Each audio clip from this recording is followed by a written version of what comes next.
installing.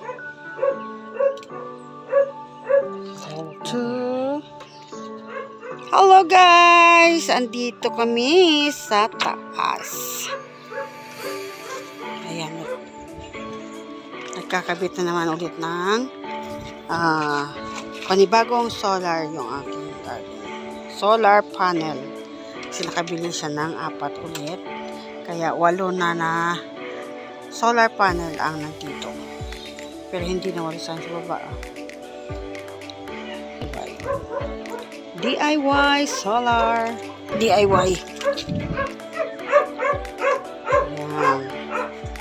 Ito yung dati. Ito yung huli. Ayan. Kaya 8 na. 8 panel na.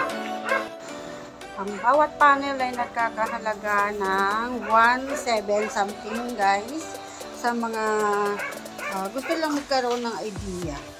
Pero nasa 40% pa lang kami, hindi pa totally 100% na solar ang aming ginagamit. Hindi pa siya, nasa 40% pa lang.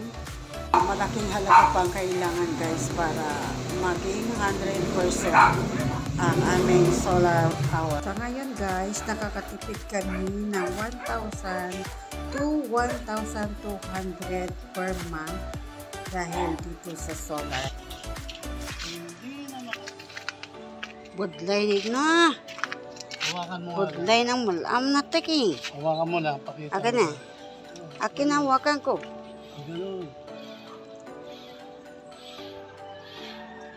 Babasahin ko yung reading. Okay. Paano ko mababasa yung tinakpan ng kamay mo? Asan ba yun?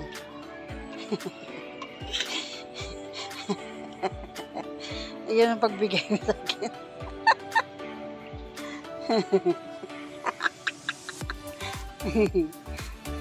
Ang sweet mo talaga daw. 151. 151 volts na yan. Ha? Tumahimik ka. Ayun.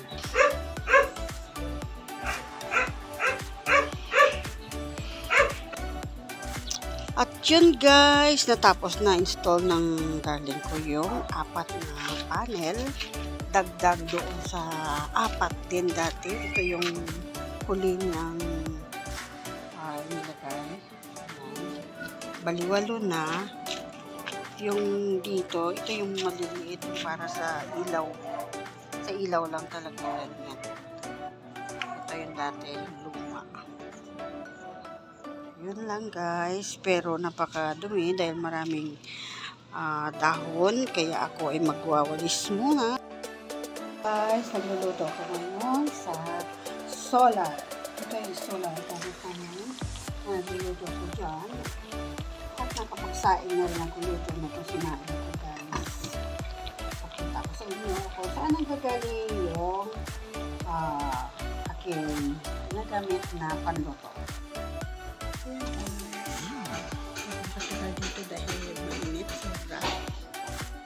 Guys, sa ngayon, ang pinagagamitan nitong solar ay itong washing machine, 2 rice cooker, isang water dispenser, itong monitor ng PC. Ito pa lang monitor ng PC, hindi pa kasama yung tower niya. At isang electric fan.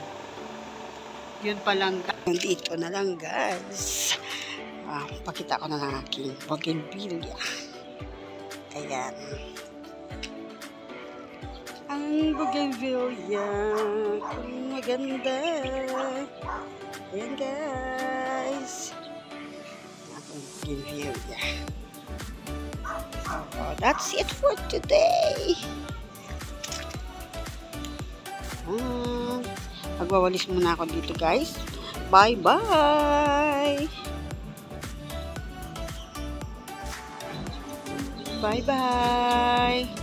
Shout out sa lahat.